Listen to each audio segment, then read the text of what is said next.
Welcome into Jets Nation Radio, sponsored by Betway. Make sure you like and subscribe to Jets Nation Radio so you never miss a podcast. Welcome into Jets Nation Radio. I'm Angus Hout, joined by Ray Howe as always. And also be sure to check out the latest futures NHL odds with online sportsbook Betway. Ray, how are you doing this week? Pretty good, pretty good.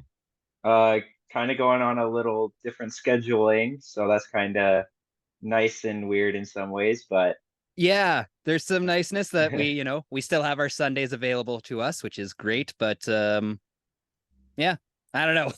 I like these Tuesdays, Wednesday shows. I know like my schedule is just ass backwards at this point, so I'm just excited to hang out with you and talk some Jets and some shenanigans as well.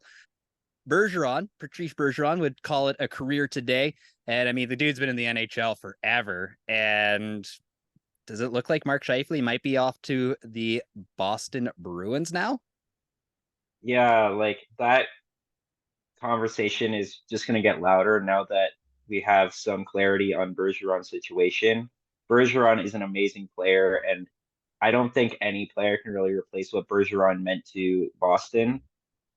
It's definitely going to open up some conversation on, hey, they probably need another top six centerman, and Scheifele kind of fits that bill on timeline and who would be available for them and who would make the most impact.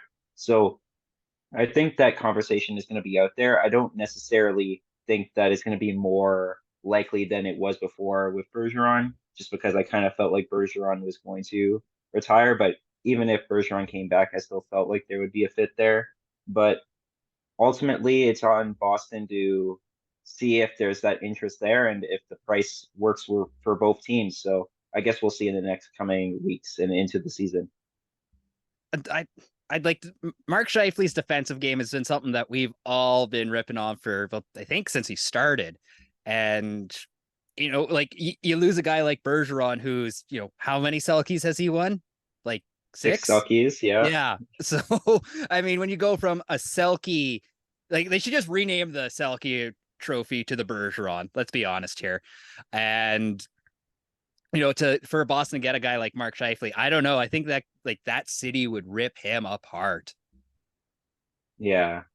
Like the difference between like a six-time Selkie candidate to what Scheifele's defense would be, it's like even just Bergeron to like a normal defense, like just a regular forward with like just average defense, like there would be a difference there. But to go from like one of the best defensive forwards in the game today to one of the most arguably worst defensive forwards in the league, I feel like that gap in what the defensive game they had would be too much of a difference for Boston to handle almost. Yeah, and like that's almost what has me questioning if this trade would go through between Winnipeg and Boston, just because Mark Scheifele doesn't have that defensive game to his game. And I mean, what does Boston even have to give up at this point? Because I mean, let's face it, like the Jets actually need a top six centerman. Like Yeah. who are you going to bring in?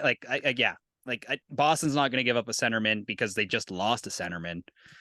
So I'd like to believe that this happens, but I don't know if it does. I think like we're more likely to see Hellebuck and Scheifele traded in the middle of the season if they are going to get traded. And as we go further and further, I don't think either of them are going to get traded. They're rentals for the Jets at this point, Yeah. unless they both want to re-sign in Winnipeg, which would be super dope. But we'll get there when we get there. What is the best Jets contract right now? I know which one you would probably pick. Well, let's hear So yours first. I'll leave it to you just because I'm gonna say Kyle Connor. Oh, That deal when he signed it, like he was a great player and signing for I think 7 or 6 years. If he goes on the open market now, like you could argue he's almost a $9 to $10 million player. And just for how much he drives the offense, like he scored 47 goals last year. Like 47 goals is gonna get you paid in this league.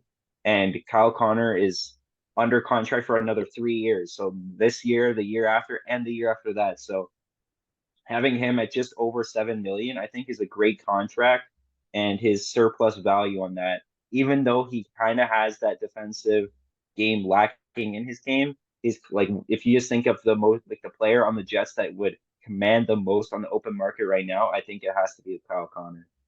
Yeah, I actually I think you're absolutely correct. Who did you think I was gonna say? Just out of I thought you curiosity. were gonna say Josh Morrissey Oh no, with I just the like term and that was Sam's project. He loved Jomo, and it still does. Don't get me wrong. But I look at the Mark Scheifele contract as simply the best value contract. I mean, 43 goals just this past season. You like to see it. And yeah, his defensive game is lackluster, but getting a guy that's what's he getting you like 80-ish points a season? Like, yeah, yeah, Mark Mr. Scheifele, Consistency. yeah, Mr. Consistency. Yeah, you might not love everything about Mark Scheifele, but I love that contract he's on. And if I had to go with a second contract that I am just in love with, it's Connor Hellebuck. Like Connor Hellebuck, I think $6 million is the most you should be paying a goaltender. Like, Bobrovsky should be making $6 million at the very most. And Vasilevsky, the same thing. But goaltenders want to get paid. I don't blame them. And Connor Hellebuck on $6 million, love to see it. Is there the worst contract with the Jets though?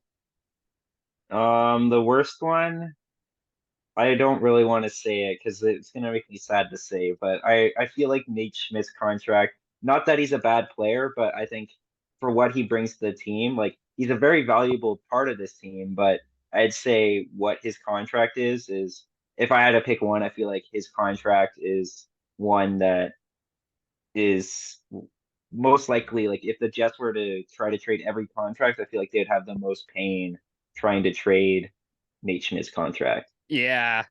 Honestly, that's the only bad contract we've got right now. I think we've talked about a handful of times. Like Neil Pionk.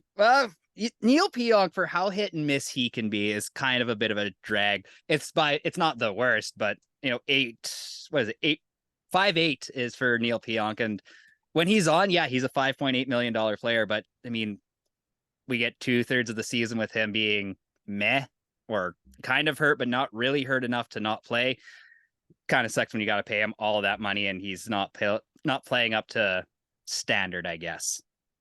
Yeah.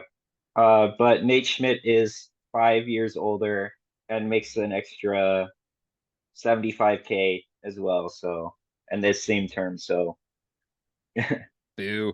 And he's got the modified no trade clause too. Damn it, Nate Schmidt. Why you cost us so much money? yeah, but you can't replace that smile and that You kind of can't. locker room. Yeah, and like we really did need a guy like Nate Schmidt when Chevy brought him in. Like you needed a guy that was going to boost that morale because right after that 2021 season, the morale in that locker room felt real dead. Yeah.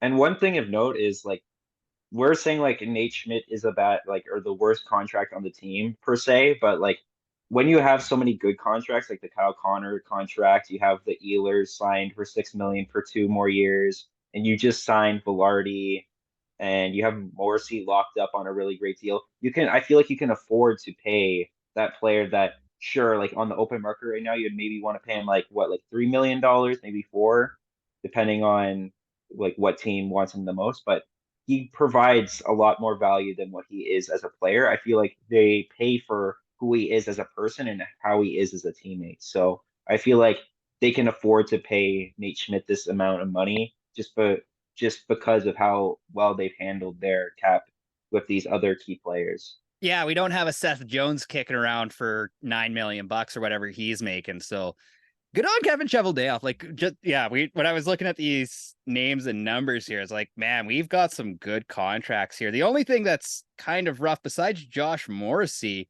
a lot of these guys are only booked up for the next 3 or at the most 3 years. Yeah. So it's gonna get a little squirrely here within the next 2 to 3. That's gonna be the interesting thing to see is like, can Kevin Cheveldayoff make some more magic happen? Or is he just looking to finish off his career with the Jets, have no one else sign, and make the next set of contract signing someone else's problem? Yeah, that wouldn't like that would surprise me, but like it also wouldn't surprise me at the same time. Like it's kind of been his core and then maybe let it kind of go in for like another 1, 2 years and then be like kind of like the Paul Maurice step down or something like that, where he realizes that maybe he isn't the right person for the job anymore. But it'll be interesting to see what Kevin Cheveldayoff does with the team and the contracts going forward, because there's a lot of uncertainty going even just 1 or 2 years into the future. Yeah. This is an interesting team. Like if you're looking for a team to watch just to see if they end up going through a terrible ebb within their ebb and flow, they could fall right off the map, and we could be talking about a number 32 team here in Winnipeg in the next couple seasons. But that's not a future I want to imagine, because I think Kevin Cheveldayoff's going to make some more magic happen with all of these contracts. What was your favorite moment from the last season? Oh, it has to be that one of that last game, like the clinching game against Minnesota, that kind of game where it's just such a battle, and like there was like I'm pretty sure that was the game where like Lowry, there's the video of Lowry going to the dressing room all fired up with Dylan. Like I feel like that game meant a lot to the players, because that was a game that they had to win to get into the playoffs, and they really showed up for that game and really had a battle. Like it was just an entertaining game to watch against a team that's in the Central Division as a rival that we've beaten in the playoffs before. I feel like it was just a great game that was so important to the team. I think the best part about that game was the near fight between Bones and whoever Minnesota's Dean coach is, Evanson, yeah. Dean Evanson. Yeah, and Bonus is like, "You're just this tall, you're short, blah blah blah." I was watching highlights of that this last week. That's why I asked this question, because oh man, I got a kick out of old man Bones. I would pay so much money to see that guy hop over the boards and go punch someone in the yap. But that was my moment. But I got to go with that Josh Morrissey firing up the crowd when that darkness kind of overcame the team. We had that one game where Morrissey fired up everyone and just like, "Can I hear you?" That was an iconic moment for this last season for sure. If you could have gone to see one live Jets game, which one would you have gone to? Oh, that's tough. There's so many games, so many important moments. It's probably got to be a playoff game, just because like like the level of intensity just increases. So I'd probably have to say I don't know exactly what game, but probably one of the home games in the 2018 playoff run. Like I'm not like I don't know specifically what game, but I feel like with how electric that team was, like they were right there for the President's Trophy. There's so much hype around that team, and then to go up against probably one of the games in the Nashville series, just Yeah, because Nashville was also the President's Trophy winner, and we beat that team. So I feel like that like there was no doubt in anyone's minds that this team couldn't win the Stanley Cup. So definitely one of those games. for sure. That was yeah, because like I was still like a hardcore Oilers fan at that point. And I remember just cheering against Winnipeg, and I was living about an hour north of the city here. So I was the one guy being like, "Go Minnesota!" I regret that deeply, because I wish I was all in on that team. But for me, if I could, so I used to be a pipeliner. And you'd go back to the hotel room and just watch whatever was on TV before you go for dinner. And I remember I was watching the Ducks and the Jets in that 2015 run. It was only 4 games, but I wish I went to that first playoff game here in Winnipeg. I don't care if it was in a whiteout party or if it was in the stands. I would have wanted to be there for it. Just because like that energy, I could feel it through the television in this crappy hotel room, because it was just like the fans were on another level. That was like the first time I was like, huh, Winnipeg seems like a pretty all right city if they like their hockey this much. And then you can Heartbreaking. say you're there for the first playoff game. Yeah, So and then I can say that too, but unfortunately, we don't live in that reality. I was being silly and pipelining in Edson, Alberta. Do you have a favorite Jet who wasn't a star or a fan favorite? So, like an Adam Lowry would be a fan favorite, or guys like oh that. oh I would say I really like oh who's the guy I'm thinking of? I guess Lambert doesn't count because he's not No. there yet. So I was like, oh, I was just gonna cheat out and choose him. Um, I don't know. There's been a lot of Jets players that have been in and out of the system, And one player that I wish we still had and worked out, like I feel like Line A is one player that as much as people like to rip on him for leaving or like he was just such a like a different personality to the game. Like you see the pictures of him like in the walking to the dressing room. Like I feel like if the Jets found a way to keep him, I feel like that would be a really great player to really follow through his career. Like that guy was deemed the next Ovechkin, and to like see how good. I guess he's kind of a star though, but I guess I'm kind of cheating. So but Line A was a great player when he was here, and I feel like a lot of people didn't like him once he got traded, but I still think he's an amazing player, and what he can do when he's on is just miraculous. Like it's insane. What do you think this team would have looked like had they traded? Let's just say, we go back to 2019 when these troubles started to come up with Line A and Blake Wheeler and Mark Scheifele. What happens to this team if we hypothetically traded one of or both Mark Scheifele and Blake Wheeler just to kind of get rid of that toxicity that we didn't really want to admit? I think it would be a really interesting team because you would have such like three elite forwards in Ehlers, Connor, and Line. The one issue I see there is what your center situation would be like. Like as much as we like to rip on Mark Scheifele, like before, like in that 2018 and like up to basically 2021, like Mark Scheifele was the number one center, and if we were to trade him out and didn't trade the line for Dubois, like we would have such a issue at center. It wouldn't be funny. We would need a center back in that Scheifele deal. It would not, and when teams know that you are trading a guy and you're specifically looking for a player of that position, you're not going to get the best return.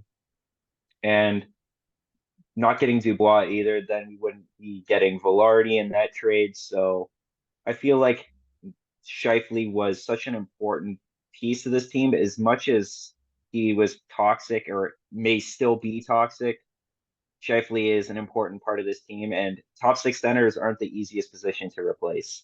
No. So like that's what I'm wondering. Like, would we be a better off team getting rid of, the talent that may not have a good personality, but yeah, like you said, you can't just move on from a guy like Mark Scheifele or even Blake Wheeler. Like he's still such a good player and has been for the last couple of seasons. Like you lose a guy like that and it definitely hurts, but you could potentially get someone great in return because I'm sure at that point I think almost everyone would have been just itching to get a guy like Blake Wheeler on their team. So, I mean, there could have been some sweet trades that could have happened there. Some of me wishes I wish I could have known what that timeline looked like because I think Pat Line, because he wanted to be here in Winnipeg. He liked the city and, the fans for the most part liked him, but I think there was a little bit too much hype around him being like the next Ovi just because, Winnipeggers go insane for their hockey. All right, let's get into the silly stuff. Less Jets talk. Barbieheimer, massive success this last weekend. Did you go see either of those movies? No, I didn't see any of them yet, but I know that both of them were reviewed pretty good, and a lot of people have been just itching to do the back to back. So Yeah, I was gonna go try to do the back to back, but it was a long week for me. So I just did Oppenheimer. I thought, yeah, if I can marathon the 3 hours, I'll get Barbie done at another point. Um, but if you were to do let's just say you had the day off tomorrow and you got movie tickets, which of those two movies are you going to see first? Uh, I think I'd probably see Barbie first. I know I like if I was doing back to back, like if I was able to do like one and then go instantly into the other, I'd probably start with Oppenheimer. But if I was just to say like I have the day off and I'm getting to see one and then there's time in between, I think Barbie is the one I would want to go with. But maybe I'm just very specific on how I would want my Barbenheimer to go. So. Yeah, listen, I don't know if why anyone would do both because like I said, I just did Oppenheimer and I left and I like had to go sit in the truck for like 5 minutes after the show just to be like, that was heavy. That was I forgot like you don't I mean, like when I was learning about World War II in history classes, like you know, grades 8 through 12, I'm like, oh Mm. yeah, you know, whatever. They just killed a bunch of people, no big deal. But then you just like sit with it. And you're like, oh my God.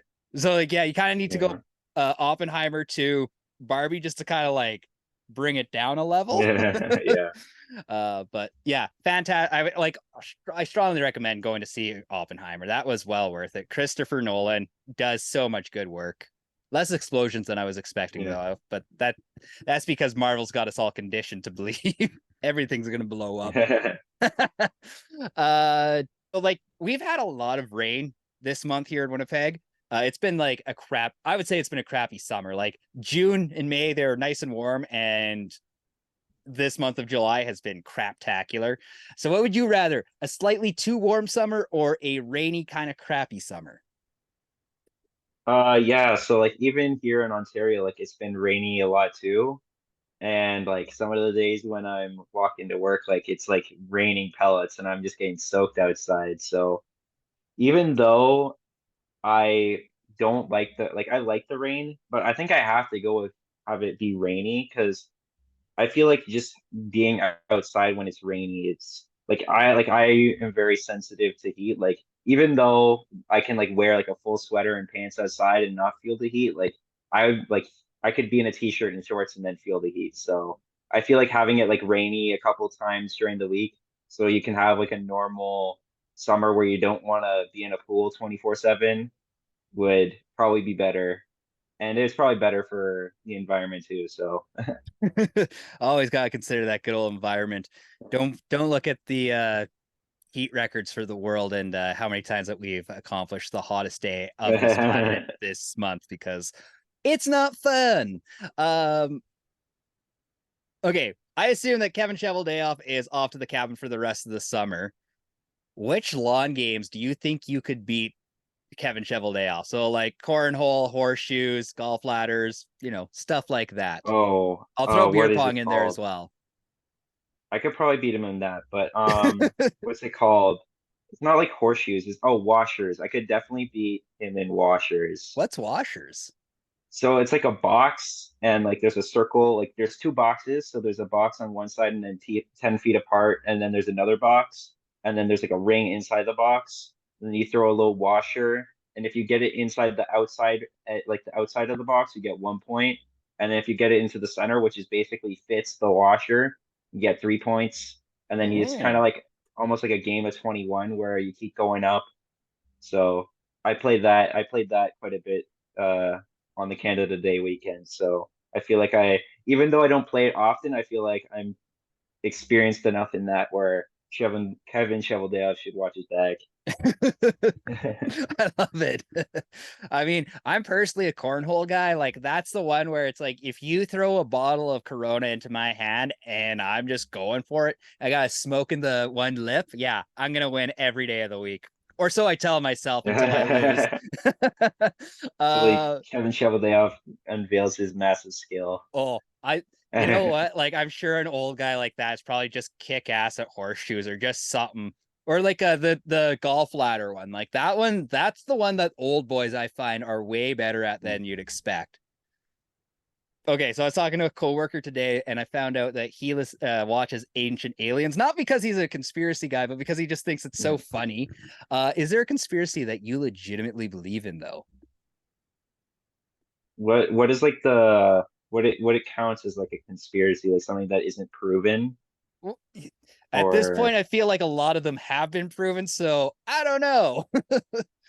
I don't know, probably something like aliens or some sort of alternative intelligence that we haven't discovered yet. Like there's so much of the world we haven't explored, so maybe something like very deep in the ocean that we wouldn't be able to know about, like something down there. Like I don't know, like there isn't specifically something down there that I'm like, oh yeah, there's like an alien research base down in the bottom of the ocean, but like I feel like I think it's like there should like in theory, we haven't explored all of that area, so it's not too far-fetched to say that there isn't something down there or some sort of alternative species that we haven't discovered. So there's So, mermaids at the I bottom of the ocean. yeah, You heard it her sure. first from Ray. Do you ever? this is like from 2014, but did you ever see the documentaries from Discovery about mermaids?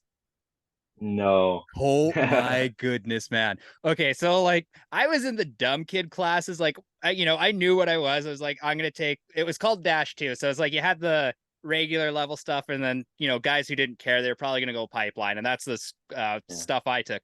But all of us ended up seeing the same documentary on a Sunday night on Discovery, and we were like blown away, and we were convinced there were mermaids causing havoc in the oceans, and we were like, this shit is real. Like I remember rolling into math class and we were talking about it, and my math teacher's like, what are you guys going on about? It's like, there's mermaids, it's real.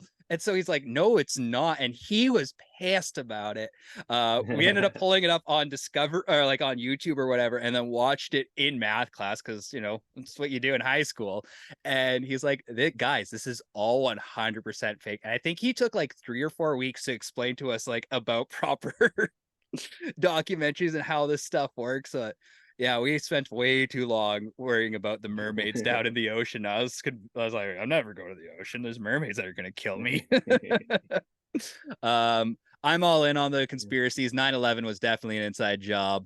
Blah blah blah. I could go on and on. Like if you 3 a.m. on a Saturday night and just tanked, that's something I can get into is conspiracies. Yeah. So Rasmus Kupari should sign his contract already, but that's all I can think of. yeah, get on it, Rasmus. I mean, I don't know. I think like both him and Kevin Cheveldayoff are like, you know what? Just take it easy for the month of August. We'll get this thing signed off on September 1st. Yeah. Because that's allegedly all the GMs just take the month of August off. So I hope they're enjoying it. Except for Ken Holland, who apparently can't get anything done over there, and Oilers Nation is panicking hard. So if you want to go watch the misery of Oilers fans, go check out Oilers Nation Radio and whatever they're doing at Oilers Nation. But more importantly, go check out jetsnation.ca. We're pretty darn cool.